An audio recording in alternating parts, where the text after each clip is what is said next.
What's the deal, everyone? Today, I'm teaching you how to use the Insta360 X5 camera to make real estate video walkthroughs. Now, I've tested it on a bunch of properties and shot it on just about every video mode the camera has to offer. You can probably see those behind me.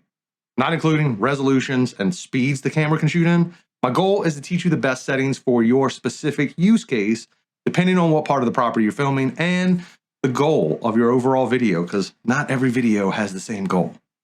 That means I'm going to be outdoing myself from the last time I made one of these videos with the X4, and I'm giving you the information to make two different kinds of videos with this new and improved X5 camera. When I say improved, I mean specifically the low light performance of this camera compared to its predecessor, the X4. They took a lot of the cool things I loved about the X4 and really enhanced them all. I'll be doing a complete overview of the camera itself in a separate video, so no need to dig into all that here, but for those of you curious right here, in the beginning, the X5 8K video has outperformed every other Insta360 camera I put it up against thus far, and this 5.7K is better than the last. So if you're here because you wanted to know that, well, go ahead, use the affiliate link down below, get yourself a discount on one because the answer is yes. By the way, I'm Jeremy Deal, and if you're new here, I talk about how to make money as a real estate creative, and of course, the gear it takes to do that. So, if you're into that sort of thing, you know what to do. Last touch of business, Insta360 did actually send me out this camera for testing a while ago because of my long-standing relationship with their company. Again, thanks, Tom. No money is exchanged hands.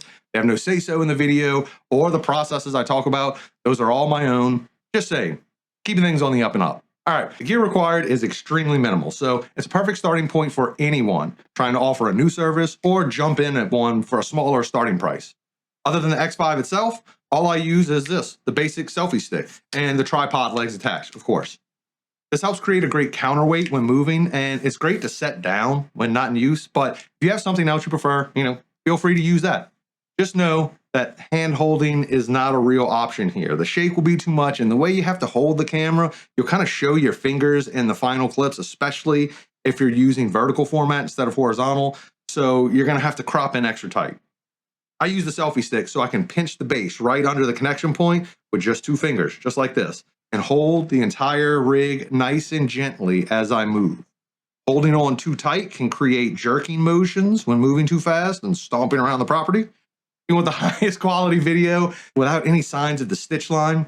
Make sure you take this front lens and point it the direction you want the camera to face in your final video. Natively, the camera has a fixed forward point, so no matter what way you spin it, it always looks that direction. Luckily, in post-production, they do have the ability to direction lock the camera, which means everywhere this faces, it will go, making it operate a lot more like a traditional camera. Wherever you point that lens, that's the way it is, and that's how I avoid a ton of extra post-production keyframing work like I had to do back in the videos of the X3 if you watch that one. When moving around the property, make sure to keep in mind your ninja walk, again, as much as possible. The stabilizer in this camera is incredible, but it can't really take out this fourth axis movement, so just make sure to keep the tripod on a nice, same level while walking around. My shooting modes and color profile will kind of change accordingly to the task at hand, so I'll be touching on those numbers and settings as we go along. Now that you have the basic operations, let's start talking about the shoot itself before I break it down into the two different variants I'm going to teach you. All right, the most important thing, I cannot stress this enough, is the route planning. Luckily, when I shoot these, I do photos beforehand, so it gives me a lot of time to think about the route I plan on taking. Don't go into this with a haphazard mindset, or your finished video will show that, for sure. Make a plan, practice run it. Set yourself up for success. Trust me, you'll have a better finished product. If you're not willing to plan out this simple video walkthrough, you might as well just jump to some other video right now, because the next one I'm showing you requires even more of it. Lots of planning. Planning is the key to success. Typically, or this is where I'd put like an ad read, but today's video is actually just sponsored by myself and my Turkish coffee company. Here you go, Zimmer's Coffee. You're interested in supporting the channel, you love delicious coffee, pop-ups on the screen now, or feel free to use any affiliate links down in the description. If you're not interested in any of that, I still appreciate you watching. So let's get back to talking about this camera. Let's talk about shooting modes, since I just brought those up. Now, even though this camera shoots beautiful 8K footage, well, it can only do that 30 frames a second maximum. And if you've been here before, you know how much I rely on that beautiful creamy 60 FPS in my standard videos to slow everything down when I want to. No exceptions here.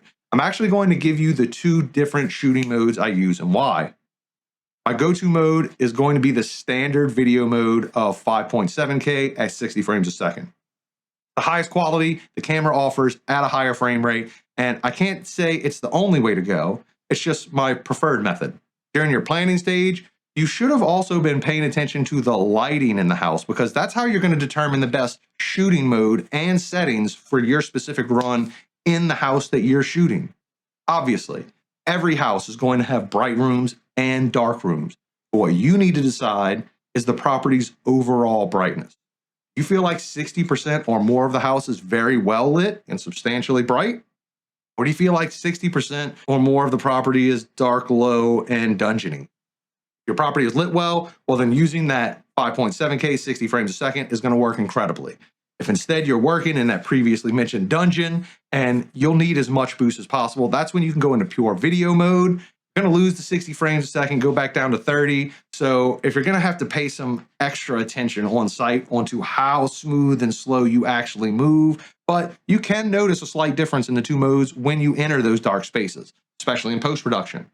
I shoot these on 8K 30. The camera itself seems to recommend 5.7K for the cleanest output, according to the information tips on the camera, but I can see no difference in the two shooting modes in my test personally. So I go with the 8K because it's a cleaner crop. For exterior stuff, I'm typically putting the camera in 8K 30 in the standard video mode because honestly, the output looks incredible outside. It's what it was designed to do. You could again do the 5.7 60 if you really wanted to, but usually my exterior stuff is the shortest part of the videos, and so my need to slow it down is required less in my personal workflow. This is your choice.